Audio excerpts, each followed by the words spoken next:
I think I'm live. Welcome, everyone, to another day of Mahashivratri. I gave that away. Another day of Bhagavad Gita Sadhana. We're doing practices that lead up to this wonderful holiday called Mahashivratri, which actually occurs on a very dark night, representing the dark night of the soul. And it's this year free or by donation, whatever you prefer. And it will be live only, either online or in person here. And if you'd like to join, please use the link below to register. Very limited spaces so that we can actually interact, be together, be more personal, have more connection. I do enjoy this connection with you today. And I mentioned the dark night of the soul. This is actually one of the things that the first chapters of the Bhagavad Gita represent, is for us when we start to lose hope in the world. Remember, this is when Arjun asks for help, not when he's feeling on top of the world, not when he's feeling great about himself. It's only when he starts to feel this darkness in and around him that he reaches out. And in that way, we can celebrate this darkness, which is something that we do on Mahashivratri. What are some of the reasons Arjun, who represents us, loses hope? So a big one can be this sense that time is running out. And when we have this can affect our attempts to have equanimity. Like we feel more desperate. We start acting in ways we might not like in ourselves as we reach for something that we feel is slipping away. Often this is related to aging, although it could be another time-related situation. But aging for many of us, not only our own aging, although doesn't that happen fast? Our own aging where we go, oh, if I had done this when I was, this age, people would be like, ooh, you are a prodigy, a savant, a genius. You have so much potential. But if you wait and do it later, people are like, yeah, whatever. Have you experienced that? Or just feeling invisible? Women who are getting older, do you feel like people just ignore you, don't listen to you? This especially can happen. So what happens to us? Oh, and as we get older, no matter what gender we identify with, we just might feel like people don't want to spend as much time with us or don't think positively of us because of the culture of youth that we have here in the West. So yes, this feeling of time running out, especially aging, can relate to us personally, but also to those around us. I mean, I know so many people who have children, and then when they really feel old is as they watch their children get bigger, right? And then have children of their own, and things happening in the world, and the sense that time is running out for the climate and all this, how does that make you feel just hearing about this? And this is one of the things that Arjun has to confront. And you might wonder why. He's often thought of at the start of the war as being this young prince who is going off to battle. But if you do the calculations based on the stories of the Mahabharata, and there are different ways of adding things up, but one I've found that seems to really follow the storyline is that Arjun is about at least 54 going on 55 going into this battle. Oh, and that's my age. How interesting that this came up coincidentally. So he's not what would consider a spring chicken anymore. He's past midlife, according to how long he is said to have lived in the Mahabharata. So he knows that he's on this downward slope. He knows that this is his chance to make his mark, but he also knows that time is running out. If they don't do it now, when are they going to do it? And instead of making him want to grasp the moment more fully, it makes him a little terrified and want to pull away. What if I can't do it now? I have so little choice or chance to do it later. So today, as we go through the practice, I really invite you to consider your relationship to time and aging especially. and how that may I'm including myself, how that takes us out of our attempts to find balance on all levels: mental balance, emotional balance, spiritual balance, other levels of balance. Okay. And how fitting that we'll start with a balance pose. Oh, let's begin. Whoa, don't get blinded. All right.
All right. If you could see me out there, you might see I'm doing Kali Mudra. Kali is the feminine representation of time personified. She's scary. Like you're doing Anjali Mudra, but interlacing the fingers and then extending the first fingers, and they can rest right at the notch of the sternum, right at the pit of the throat, if you wish, as you contemplate time, aging, and how that affects you. See you in 5.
Welcome back.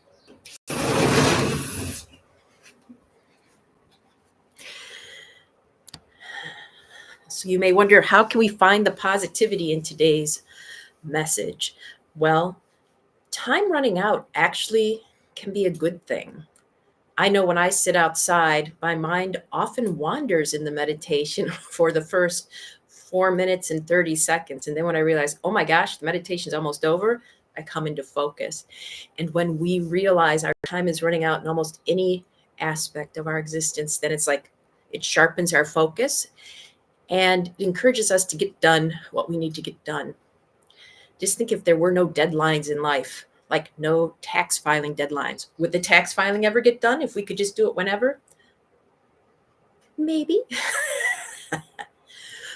So please consider how time and its passing can also be your friend today. And we'll talk more about what Krishna thinks about time and other stuff tomorrow when we meet again. Until then, please feel free to like, subscribe, look at the comments, look at the summary, participate however you'd like. See you soon.